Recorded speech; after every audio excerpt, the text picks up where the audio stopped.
Okay चलो. तर यामधला आपण 3 इफेक्टचे पॅरामीटर पाहत होतो. जरा फास्ट घेतो बघा मी.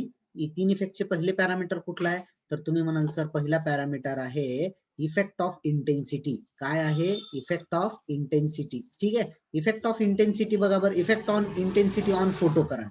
तर त्याचा इफेक्ट काय रे? तर एका सिंपल भाषेत तुम्ही सांगू शकता की त्याचा इफेक्ट हा कसा आहे, डायरेक्टली प्रोपोर्शनल आहे. बरोबर. इंटेन्सिटी जर जास्त पडली लाईटची तर इमिशन ऑफ फोटो म्हणजे इंटेन्सिटी जास्त पडली तर इलेक्ट्रॉन जास्त बाहेर पडतील आणि इलेक्ट्रॉन जास्त बाहेर पडले याचाच अर्थ काय? याचाच अर्थ फोटो करंट. त्याच्यामुळे जो करंट तयार होतो त्याला आपण फोटो करंट वाढला. ठीक आहे. Directly proportional. मग आता मला सांगा हे काय आहे? Directly proportional. ठीक आहे. हे बघा काय केलंय बघा बरं मी. काय केलंय तर यस हे काय केलंय आपण इंटेन्सिटीचा हा एक आहे आणि हा काय करंटचा आहे. ठीक आहे. तर माझा जो काय आहे तर त्याला मी काय केलेलं आहे, this is my directly proportional. ठीक आहे. Straight line curve indicates the directly proportional. त्याच्यानंतरचा भाग आपण पाहणार होतो की बाबांनो आपल्याला जो आहे इफेक्ट ऑफ थ्रीशोल्ड फ्रिक्वेन्सी. बरोबर आहे. तर थ्रीशोल्ड फ्रिक्वेन्सी म्हणजे काय तर तुम्ही सांगा. आता मी ग्राफद्वारे समजून सांगतो बघा. ग्राफद्वारे ज्याला कळालं त्याला कॉन्सेप्ट कळाला. त्याच्या अगोदरचा कॉन्सेप्ट काय रे याचा की खूप सारी इंटेन्सिटीची लाईट टाकून पण फोटो करंट आला नाही. त्याच्यामुळे मग मी काय केलं, खूप सारे इंटेन्सिटी तर नाही जमणार म्हणून मी काय केलं, हुशारी माहितीये का, इंटेन्सिटी जाऊ द्या तिकडं. तर मी काय केलं, एक पर्टिक्युलर फ्रिक्वेन्सी टाकली. 100 हर्ट्स टाकली, नाही आलं. 200 नाही टाकलं, 300, 400, 500 हर्ट्स फ्रिक्वेन्सीला मात्र काय झालं रे, 500 हर्ट्स फ्रिक्वेन्सीला मात्र फोटो करंट चालू झाला. 600ला 500ला झाला म्हणजे 600ला होणारच, 700ला होणारच, 800ला 1000 पुढे होणारच. याचा अर्थ अशी एक फ्रिक्वेन्सी आहे, त्या फ्रिक्वेन्सी पासून पुढं बघा माझं मराठीतनं कळतंय का, अशी एक फ्रिक्वेन्सी आहे म्हणजे अशी मिनिमम फ्रिक्वेन्सी आहे. त्या मिनिमम फ्रिक्वेन्सीच्या पुढं सगळ्या ह्याकडून काय होतं, इलेक्ट्रॉन काय होतात, बाहेर पडतात. किंवा मग थ्रीशोल्ड फ्रिक्वेन्सी म्हणजे काय, अशी फ्रिक्वेन्सी की ज्या फ्रिक्वेन्सीच्या वर आल्या आल्या इलेक्ट्रॉन बाहेर पडायला चालू होते. ठीक आहे. आता बघा बरं, हे बघा हा कर्व कशाचा आहे तर तुम्ही म्हणाल sir this is your frequency curve, this is your current curve. ठीक आहे. हा करंट आणि फ्रिक्वेन्सी बघा. आता बघा रे. ठीक आहे. हे का इथं चालू आहे का तर तुम्ही म्हणाल सर अजिबात करंट नाही. का इथं आल्या आल्या हळूहळू कसं करंट चालू झाला बघा. यस, याचाच अर्थ मला काय सांगायचंय माहितीये का, की हा जो पॉइंट आहे, हा पॉइंट जो आहे हा क्रॉस करतोय बघा, हा पॉइंट, या पॉइंटच्या पुढं हळूहळू काय व्हायलाय, करंट वाढायलाय. म्हणून याला म्हणायचं थ्रीशोल्ड फ्रिक्वेन्सी. आता हे कसं लिहायचं बघा. आता इथून खरी चॅप्टरला सुरुवात आणि शेवट पण आहे. ठीक आहे. तर याला फ्रिक्वेन्सी कसं लिहायचं रे, फ्रिक्वेन्सी काही ठिकाणी आमचे विद्यार्थी एफ लिहितात, काही फिजिक्सच्या पुस्तकात बरं का, काही एफ ठिकाणी लिहितात, काही एन म्हणजे फ्रिक्वेन्सी लिहितात. आपल्याला मात्र या चॅप्टर मध्ये असं काढायचंय. समजतंय का, मी असं काढतोय. काय काढलंय रे, ते असं तिरक व्ही काढलंय बघा. थोडस दिसतंय का तिरक व्ही. याला म्हणायचं, यस, याला सुद्धा न्यू म्हणायचं. याला काय म्हणायचं, न्यू. न्यू. ठीक आहे. याला न्यू म्हणायचं. आणि ही न्यू म्हणजेच काय रे, फ्रिक्वेन्सी. फ्रिक्वेन्सीचं सिम्बॉल हे पण आहे, हे पण आहे, हे पण आहे. तर what are the frequency symbol, F N and nu. F N and nu. ठीक आहे. F N and nu. तर अशा पद्धतीने आपण काय केलंय, एफ आहे, एन आहे आणि न्यू आहे. मग मला सांगा आपण काय बघतोय, तर या चॅप्टर मध्ये आपल्याला फक्त हे पाहिजे म्हणून हे बाकीचे खोडतोय दोन. आता इथं काय रे, ह्याला काय म्हणायचं, फ्रिक्वेन्सी. Threshold frequency. थ्रीशोल्ड हा जो शब्द आहे त्याला लिहायचं असते खाली इथं झिरो. काय लिहायचं असते, झिरो. ठीक आहे. मग आता ह्याला कसं वाचायचं, हे बघा. थ्रीशोल्ड म्हणजे काय रे, जरा स्पॉटलाइट दाखवतो. थ्रीशोल्ड म्हणजे हे झिरो म्हणजे थ्रीशोल्ड ना, थ्रीशोल्ड. आणि ह्याला काय म्हणायचं, फ्रिक्वेन्सी. याला म्हणायचं थ्रीशोल्ड फ्रिक्वेन्सी. आता वाचा बरं, ह्याला काय म्हणायचं, कोण सांगते याला, हे बघा हे लॅम्बडा आहे. लॅम्बडाला काय म्हणतो आपण, वेव्हलेंथ. आणि याला असं केलं तर तुम्ही म्हणायचं त्याला कसं वाचणार, तर तुम्ही वाचायचं सर याला थ्रीशोल्ड वेव्हलेंथ म्हणायचं. कसं तुम्हाला लक्षात आलं थ्रीशोल्ड म्हणायचं, तर या झिरो वरून. ठीक आहे. या नॉट, न्यू नॉट म्हणते तर नॉट किंवा झिरो. ठीक आहे. तर याला काय म्हणायचं, थ्रीशोल्ड वेव्हलेंथ. याला काय म्हणायचं, थ्रीशोल्ड फ्रिक्वेन्सी. मग चला बरं बघूया आपण त्याची काय खरी खरी डेफिनेशन आहे. तर डेफिनेशन्स बघा.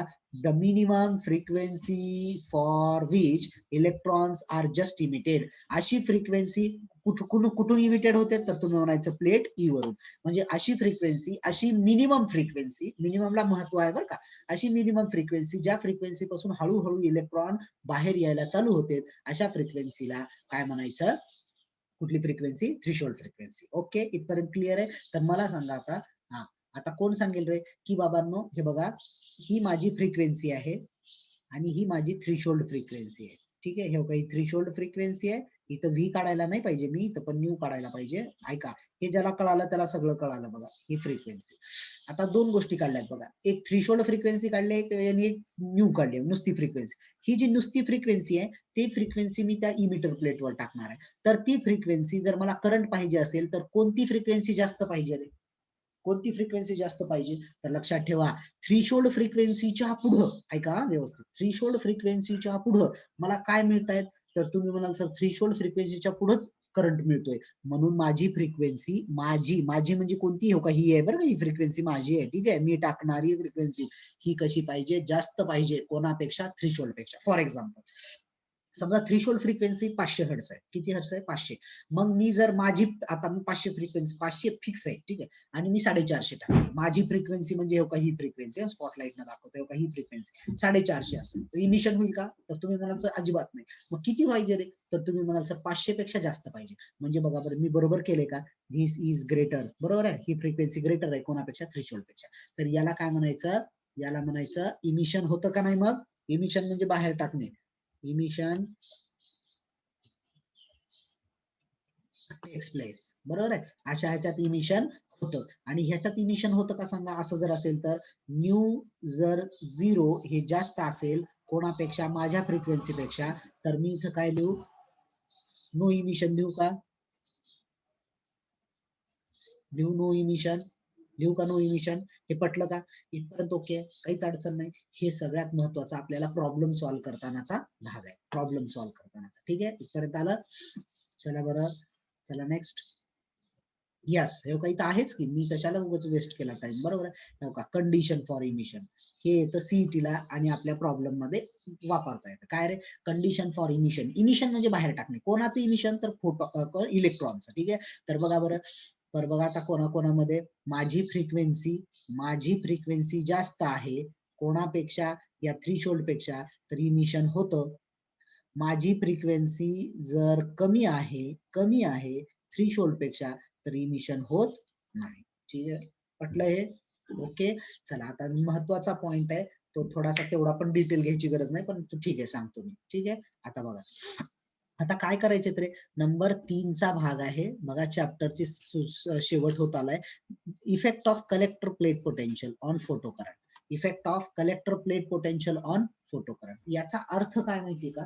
की बाबांनो, कलेक्टर प्लेट जी पोटेन्शियल आहे, म्हणजे फॉर एक्झाम्पल काय, जर तुम्हाला आठवत असेल तर तुम्हाला माहितीये बघा की कलेक्टर प्लेटचं पोटेन्शियल बघा, थोड्या 1 मिनिट लक्ष द्या माझ्या बोलण्याकडे, तुम्हाला सगळा कन्सेप्ट क्लिअर होईल. कलेक्टर प्लेट पोटेन्शियल अगोदर हे बघा, ही ई प्लेट आहे, ही सी प्लेट आहे कलेक्टर. हिला अगोदर प्लस प्लस प्लस केलं, खूप सारा करंट फ्लो होत होता. नंतर हिला फक्त प्लस केलं तरी सुद्धा करंट येत होता. आता मायनस केल्यावर करंट स्टॉप झाला पाहिजे होता की नाही? तरी सुद्धा करंट यायला. कशामुळे? त्या इलेक्ट्रॉनच्या कायनेटिक एनर्जी, महागलचे इलेक्ट्रॉन काय करायला? पुढच्या इलेक्ट्रॉनला ढकलायला. आणि त्याच्यामुळे जरी निगेटिव्ह पुढचा असेल, निगेटिव्ह रिपल्शन व्हायला पाहिजे, तरी सुद्धा काय? करंट यायला. मग एका पर्टिक्युलर निगेटिव्हला मात्र काय झाली? त्या कलेक्टर प्लेट पोटेन्शियलची निगेटिव्हिटी खूप जास्त झाली आणि त्याच्यामुळं कितीही इलेक्ट्रॉन इकडे यायला तर ते येत नव्हते, म्हणून काय झालं? करंट झिरो झालं. मग त्या कोणत्या पोटेन्शियल म्हणायचं? असं निगेटिव्ह पोटेन्शियल, बघा मी मुद्दा म्हणून अगोदर बोलत नाही, पुन्हा नंतर बोलायचं. असं निगेटिव्ह पोटेन्शियल, ज्या पोटेन्शियलला करंट चक्कच झिरो यायलाय, त्याला म्हणायचं स्टॉपिंग पोटेन्शियल.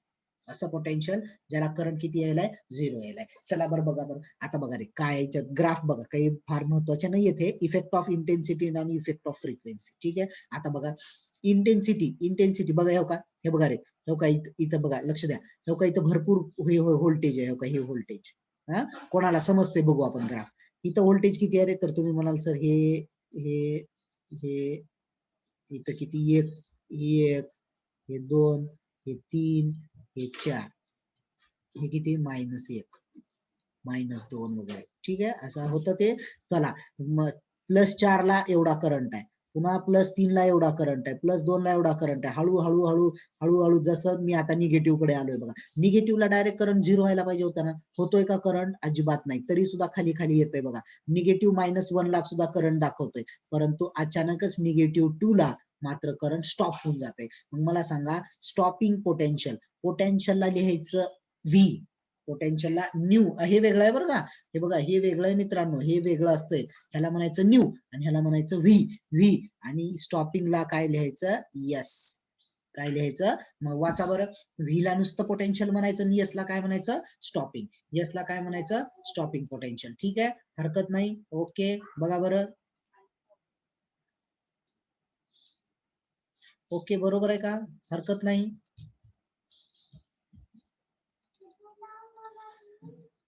Fine, fine. चला बरं अजून बघा.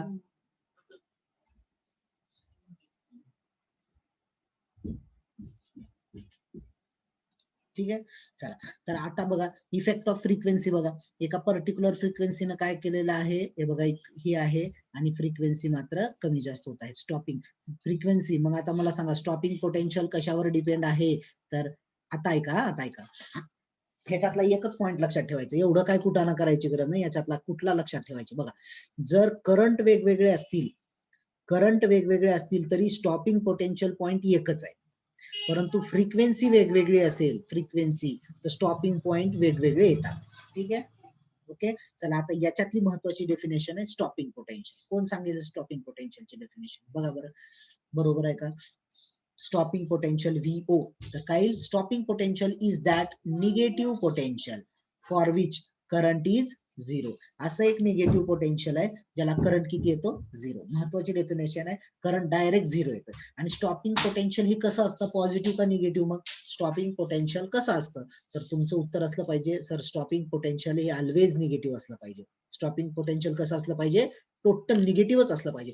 स्टॉपिंग पोटेन्शियल जर पॉझिटिव्ह असलं तर काय, मग पॉझिटिव्ह जर असली ती प्लेट तर सगळे इलेक्ट्रॉन अट्रॅक्ट होतील आणि करंट होईल, तर ते निगेटिव्हच असलं पाहिजे. पण निगेटिव्ह कसलं, निगेटिव्ह कसलं, हा एक पर्टिक्युलर व्हॅल्यू निगेटिव्हची जिथं करंटच झिरो होतं. हा पहिल्या 2 लेक्चरला जे आहेत त्यांना कळत असेल बघा, स्टॉपिंग पोटेन्शियल कसं निगेटिव्ह आणि कसं स्टॉप होतंय ते. ठीक आहे, चला टिप वाचा एक, चला टिप महत्वाची वाचा, महत्वाची टिप आहे ही. Current is zero when stopping potential is sufficient. बरोबर आहे की नाही, करंट झिरो कधी होतो, जेव्हा सफिशियंट स्टॉपिंग पोटेन्शियल दिलं. समजा किती -2 ला संपत आहे, समजा -2 ला कुठलाच इलेक्ट्रॉन पोहोचत नाही, तर -2 हे काय रे, okay. To repel kinetic energy of photon म्हणजे काय रे, आता बघा, यस, खूप महत्वाचा कॉन्सेप्ट आहे, खूप महत्वाचा कॉन्सेप्ट आहे. कोणता महत्वाचा कॉन्सेप्ट आहे, kinetic energy, maximum kinetic energy is equal to, kinetic energy म्हणजे काय, कायनेटिक एनर्जी, कायनेटिक एनर्जी कुठून आली रे अचानकच मध्ये, तर तुम्ही सांगू शकता कायनेटिक एनर्जी मध्येच कुठून आली कायनेटिक एनर्जी.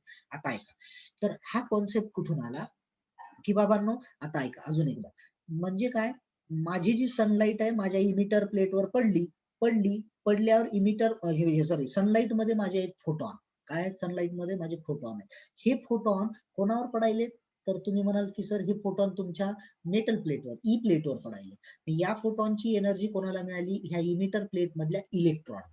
मग आता इलेक्ट्रॉन काय होतील, बाहेर पडतील. इलेक्ट्रॉन बाहेर पडले, बाहेर पडले. आता मला जर घराच्या बाहेर जर पळायचं असेल, घराच्या बाहेर असं दरवाजातून फास्ट पुढे पळायचं असेल, तर मी पळणार आहे. मग मी, तुम्हाला अजून माहितीये, पळणाऱ्या व्यक्तीमध्ये कोणती ऊर्जा असते, स्थितीज का गतीज, गतीज.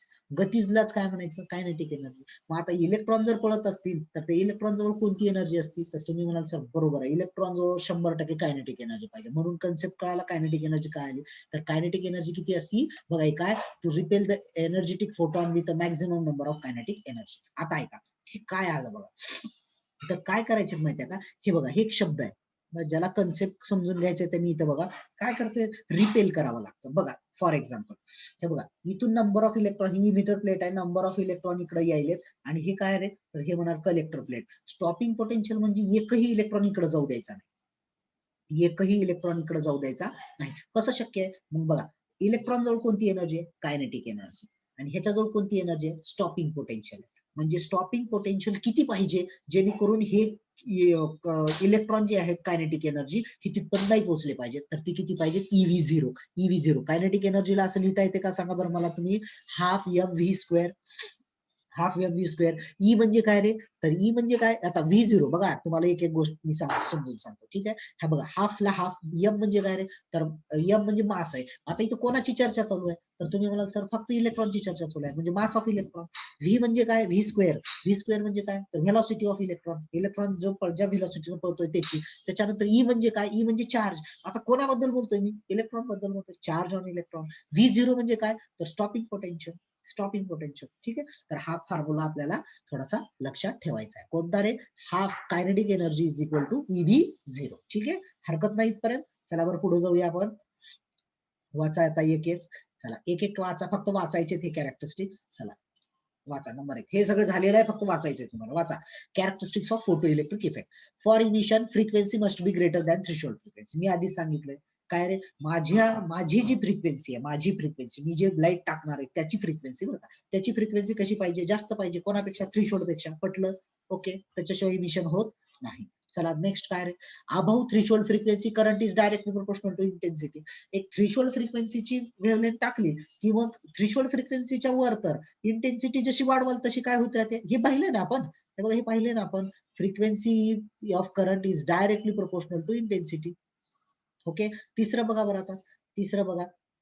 Above threshold kinetic energy is directly proportional to frequency. आता इथे एक लक्षात ठेवायचं बघा रे. आता इथं काय कोणती गोष्ट लक्षात ठेवायची बघा. हे बघा इथं लिहितोय मी. बघा इथं काय लिहितोय मी, थोडं डार्क करतो पेन. कायनेटिक एनर्जी ही कशावर डिपेंड असते? फ्रिक्वेन्सीवर. कुठतरी तुम्ही नोट करून घेऊ शकता. हा सीईटीचा महत्वाचा क्वेश्चन आहे. कायनेटिक एनर्जी ही कशावर डिपेंड असते? तर फ्रिक्वेन्सीवर. कायनेटिक एनर्जी कशावर डिपेंड असते? फ्रिक्वेन्सीवर. ओके, इथपर्यंत ठीक आहे. ज्यावेळेस ती एक्सप्लेनेशन येईल त्यावेळेस मी सांगतो, ठीक आहे. नंतर काय रे? Emission of photo electron is instantaneous process. म्हणजे काय? पहिले 3 कळाले का? Frequency must be greater than threshold. Okay. Frequency is directly proportional to intensity. म्हणजे काय? Intensity, photo current is directly proportional to काय रे? इंटेन्सिटी. त्याच्यानंतर काय रे? Kinetic energy is directly proportional to frequency. हा महत्वाचा पॉईंट आहे, लक्षात ठेवायला सांगितलंय. त्याच्यानंतर इट इज इन्स्टंटेनियस. इन्स्टंटेनियसचा अर्थ काय रे? त्वरित. इन्स्टंटेनियस म्हणजे काय? त्वरित. फॉर एक्झाम्पल बघा. तर तुम्ही आता मी एक छोटा प्रयोग सांगतो बघा. मी लाईट टाकली, एक प्लेट दिली आहे तुम्हाला, मी मेटलची एक प्लेट दिली, त्याच्यावर लाईट टाकली. लाईट टाकल्या टाकल्या मी काय सांगतो? लाईट टाकली, त्याच्यावर पडली की इलेक्ट्रॉन बाहेर पडते. परंतु किती वेळानंतर बाहेर पडते रे? लाईट पडल्यावर किती वेळानंतर बाहेर पडते? फॉर एक्झाम्पल, तर तुम्ही म्हणाल हे बघा, तर काय there is no time lag between incident radiation and emission. म्हणजे लाईट टाकणं आणि इलेक्ट्रॉन बाहेर पडणं ह्याच्यात लई मोठा फरक नसतो. एकदम इन्स्टंट म्हणतोय. इन्स्टंट म्हणजे काय रे? त्वरित. इन्स्टंटेनियसला ह्याचा मिनिंग काय रे? तर फास्ट, त्वरित. म्हणजे काय? लाईट पडल्या पडल्या तरी इलेक्ट्रॉन बाहेर चालू. इथं असं लाईट पडल्या पडल्या इलेक्ट्रॉन बाहेर. ठीक आहे. तर हे काय झाले? तर हे झाले तुमचे कॅरेक्टरिस्टिक्स झाले. कशाचे कॅरेक्टरिस्टिक्स झाले मित्रांनो? तर इथून एवढे हे तुमचे काय झाले? कॅरेक्टरिस्टिक्स झाले. कोणते? फोटो इलेक्ट्रिक इफेक्टचे. ठीक आहे, फोटो इलेक्ट्रिक इफेक्ट. ठीक आहे, हरकत नाही. ओके, चला बरं नेक्स्ट पाहूया आपण.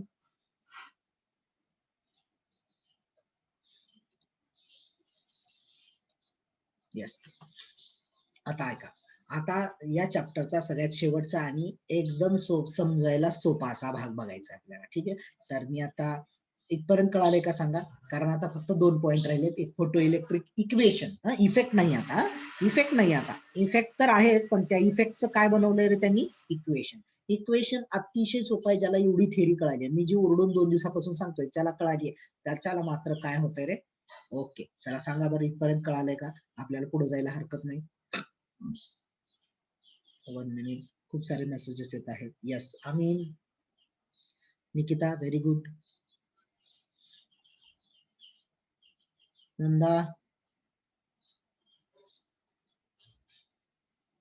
येस. पूनम, सावित्री, ओके, एवढेच आहेत.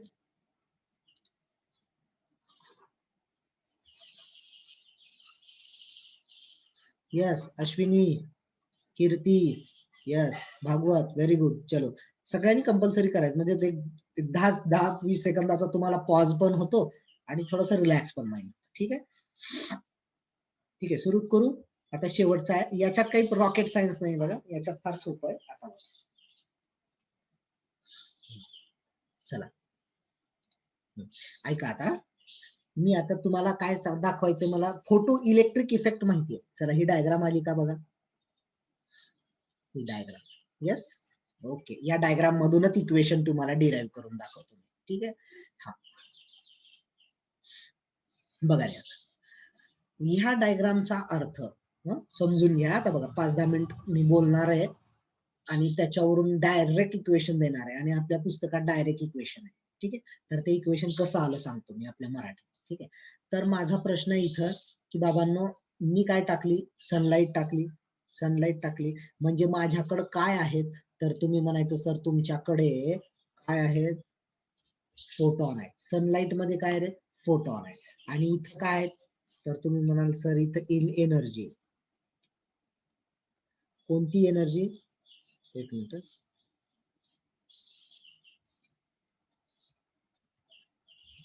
येस, माझ्याकडे कुठली एनर्जी आहे रे, तर तुम्ही म्हणाल सर फोटॉनचं रूपांतर, फोटॉनचं रूपांतर मी कशात केलंय, एनर्जी मध्ये केलंय. ठीक आहे. आता ऐका, फोटॉनचं रूपांतर मी इलेक्ट्रिकल एनर्जी मध्ये केलं, आणि या प्रोसेसला मी काय म्हणालो, फोटो इलेक्ट्रिक इफेक्ट. या प्रोसेसला मी काय म्हणालो, फोटो इलेक्ट्रिक इफेक्ट. इथपर्यंत क्लिअर आहे. आता ऐक, हा झाला इफेक्ट. आता आली आहे क्वेश्चन, आपला क्वेश्चन, इफेक्ट नको, आपण फोटो इलेक्ट्रिक इफेक्ट बघितलं. बघा आता काय बघितलं आपण, हे ह्या डायग्राम वरून फोटो इलेक्ट्रिक इफेक्ट बघितलो. त्याचे 3 पॅरामीटर जे कशावर डिपेंड आहेत, इंटेन्सिटी, फ्रिक्वेन्सी आणि स्टॉपिंग पोटेन्शियल. ठीक आहे. हे 3 पाहिले. त्याच्यानंतर आज आपण कॅरेक्टरिस्टिक्स पाहिले. आता आपला क्वेश्चन आहे की याचं इक्वेशन काय, याचं इक्वेशन काय. जसं ओहमचा लॉ आहे, ओहमचा law, as per as physical state of matter remains constant, the voltage is directly proportional to current, असं काहीतरी आहे. हे झाला व्होल्टेजचा लॉ, आणि सॉरी कशाचा, ओहमचा लॉ. आणि मी ओहम लॉ म्हणलं की V is equal to I R म्हणता बघा तुम्ही, V is equal to I R. मग तुम्ही काय केलं रे, या ओहमच्या लॉला तुम्ही एका छोट्या इक्वेशन मध्ये मांडलं, बरोबर आहे का, छोट्या इक्वेशन. तसं फोटो इलेक्ट्रिक इफेक्ट हा आहे, याला आपण इक्वेशन मध्ये मांडलो. आता बघा मी कसं इक्वेशन मध्ये मांडतो, खूप सोपं आहे, फक्त 2 मिनिट लक्ष द्या. ठीक आहे. ओके, तुम्हाला बाकीचं सगळं माहिती आहे. तर ही जी माझा फोटॉन आहे रे, तर मी काय म्हणालो, ही फोटॉन म्हणजे काय, तर तुम्ही म्हणाल सर फोटॉन म्हणजे लाईट आहे. लाईट जवळ एनर्जी असते, त्या एनर्जी पॅकेटलाच फोटॉन म्हणायचं. मग या फोटॉन जवळ एनर्जी असते का, तर असते. तर आता प्रश्न नुसते असते म्हणून चालणार नाही, किती असते, तर याच्या जवळ किती असते एनर्जी, बघा मी आता मांडतोय बरं का, मला तेव्हाच सांगता आलं असतं, पण मी मुद्दाम ते सांगितलं नाही. ठीक आहे. येस, एवढी एनर्जी असते. किती रे, तर तुम्ही म्हणाल हा क्वेश्चन खूप वेळेस आलाय बरं का, फोटॉन जवळ किती एनर्जी असते, तर तुमचं उत्तर असलं पाहिजे सर फोटॉन जवळ एच न्यू एवढी एनर्जी असते. किती, एच न्यू. आता ही न्यू तर माहिती आहे तुम्हाला, न्यू म्हणजे फ्रिक्वेन्सी, न्यू म्हणजे फ्रिक्वेन्सी. तर हा प्रश्न माहित नाही बघा, हे न्यू म्हणजे माहिती आहे. एच म्हणजे काय रे, तर एच म्हणजे प्लँक्स कॉन्स्टंट. लॉग टेबल घ्यायचा आणि लॉग टेबलच्या कॉन्स्टंट मध्ये एच ची किंमत शोधायची. ती एच ची किंमत आहे 6.63 इंटू 10⁻34. किती आहे, 6.63 इंटू 10⁻34. त्या एच ला काय म्हणायचं, प्लँक्स कॉन्स्टंट. काय, कुठला कॉन्स्टंट म्हणायचं, प्लँक्स कॉन्स्टंट. ठीक आहे. इथपर्यंत आलो. मग आता इथं काय, या फोटॉन जवळ कोणती एनर्जी आहे रे, ही एनर्जी आहे. इथपर्यंत क्लिअर आहे, इथपर्यंत क्लिअर आहे. अर्धी लढाई आपण जिंकली. आता बघा, आता माझ्या चेहऱ्याकडे लक्ष द्या. आता बघा हाताकडे, हे बघा, हे फोटॉन आहे, हे फोटॉन आहे. आता याच्याकडे एनर्जी आहे का, तर तुमचं म्हणणं यस आहे. किती एनर्जी आहे, तर आता म्हणाला ठेव काही एच न्यू एवढी एनर्जी आहे. आणि एच न्यू एवढी एनर्जी. आता ही एनर्जी ठेव काही मेटल प्लेट, इमिटर प्लेट याच्यावर पडायली आहे, पडली. ओके, बंबार्डिंग झाली, कुलिजन झालं. कोणासोबत फायटिंग झाली मध्ये, तर तुम्ही म्हणाल सर मधले इलेक्ट्रॉन्स. कुलिजन झालं, आदळले. आदळल्यामुळे काय झालं, फोटॉनकडे जेवढी एनर्जी होती त्याने एवढी एनर्जी कोणाला दिली, तर तुमचं उत्तर आलं. कोणाला एनर्जी दिली, त्यानं इलेक्ट्रॉनला दिली. कोणाला एनर्जी दिली, कोणाला एनर्जी दिली, इलेक्ट्रॉनला. आता एच न्यू एवढी एनर्जी कोणाकडे मिळाली रे, तर तुम्ही म्हणाल, आता बघा मी इकडे लिहितो. ठीक आहे, मला जसं जमेल तसं लिहितो मी. बघा इकडं हे लिहिणं म्हणजेच तुमचं इक्वेशन आहे. माझ्याकडे फोटॉन होता, बघा, हा ऐका रे, हे बघा सिंपल थोडकं राहिले आता. फोटॉन जवळची सगळी एनर्जी त्या बिचाऱ्यानं कोणाला दिली आहे? इलेक्ट्रॉनला दिली आहे. इथपर्यंत क्लिअर आहे. फोटॉन जवळ एनर्जी होती किती? तर मी म्हणालो सर फोटॉन जवळ एनर्जी किती होती? H new.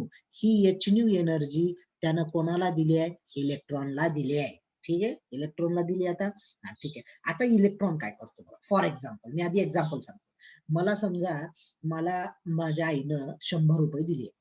ठीक आहे, 100 रुपये दिले आणि मला काहीतरी आणायला सांगितलं. तर मी काय केलं, 70 रुपयाची एक गोष्ट घेऊन आलो आणि 30 रुपयाची एक गोष्ट घेऊन आलो. तर किती झाले? मी आईला पैसे परत किती दिले पाहिजेत? तर तुमचं म्हणणं आहे सर काहीच नाही, कारण सगळे पैसे तुम्ही खर्च केला.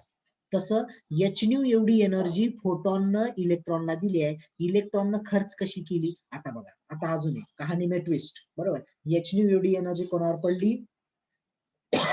इलेक्ट्रॉनला मिळाली. आता इलेक्ट्रॉन काय झाले? मी आधी सांगितलंय की इलेक्ट्रॉन लाईट पडल्या इलेक्ट्रॉन बाहेर पडतात की नाही? बाहेर पडतात म्हणजे त्यांच्याजवळ कुठली एनर्जी आली? तर तुम्ही म्हणाल सर त्यांच्याकडे कायनेटिक एनर्जी आली. कोणती एनर्जी आली? कायनेटिक. म्हणजे आता आता बोलू का मी? फोटॉनकडे एच न्यू एनर्जी होती. एच न्यू एनर्जी पूर्ण इलेक्ट्रॉनला दिली. इलेक्ट्रॉननं त्याच्यातला काही भाग कायनेटिक एनर्जी म्हणून वापरला. इलेक्ट्रॉननं त्याच्यातला भाग कायनेटिक एनर्जी म्हणून वापरला. ठीक आहे, आता लास्ट पॉइंट 10% राहिले बघा इक्वेशन. आता काय केलं बघा, आता ही जी भाग आपल्याकडे 10% म्हणून राहिलाय, आता काय केलं? एवढी जाडी आहे समजा मेटल प्लेट, एवढी जाडी. तर इलेक्ट्रॉन खाली बसले असतील समजा, जाड आहे ना आपली मेटल प्लेट, इलेक्ट्रॉन खाली बसले, मग त्यांना मला सांगा, त्यांना पळायचंय. फॉर एक्झाम्पल मी बघा आता ऐका, मी एका माझ्या जी घर आहे त्याच्या एका कोपऱ्यात थांबलोय आणि मला बाहेर पडायचंय. तर तुम्ही काय म्हणाल?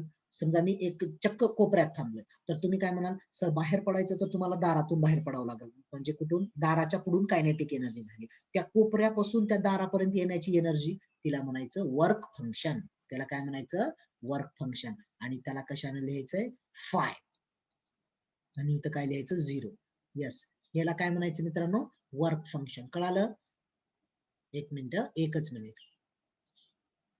याला काय म्हणायचं? याला काय म्हणायचं? आणि याला काय म्हणायचं? ठीक आहे, याला तर मित्रांनो आता तुम्ही काय म्हणाला? Work function. आणि हे काय रे? काय? आता ऐका, वर्क फंक्शन म्हणजे काय? आता 2च मिनिटं ऐका, आपण बंद करू. वर्क फंक्शन म्हणजे काय? तर एखाद्या इलेक्ट्रॉनला एनर्जी मिळाल्यावर, बघा रे माझ्या हाताकडे लक्ष द्या. ठीक आहे, एखादा हे बघा, हे असं आहे मेटल प्लेट. एखाद्या, हे बघा इथं इकडं माग माझा काय आहे? इलेक्ट्रॉन बसलाय माग. लाईट इथं पडली, याची एनर्जी तिथल्या इलेक्ट्रॉनला मिळाली. इलेक्ट्रॉन काय करणार आहे?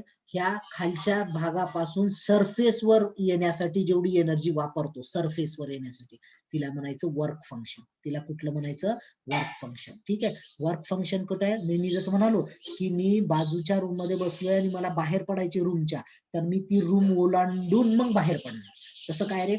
जर इलेक्ट्रॉन मागं बसला होता, त्या इलेक्ट्रॉनला त्या सरफेसवर येण्यासाठी जेवढी एनर्जी लागते, थोडी लागते, सरफेसवर येण्यासाठी जेवढी एनर्जी लागते तिला म्हणायचं वर्क फंक्शन. एकदा सरफेस आलं की सरफेसच्या बाहेर तर कायनेटिक एनर्जी.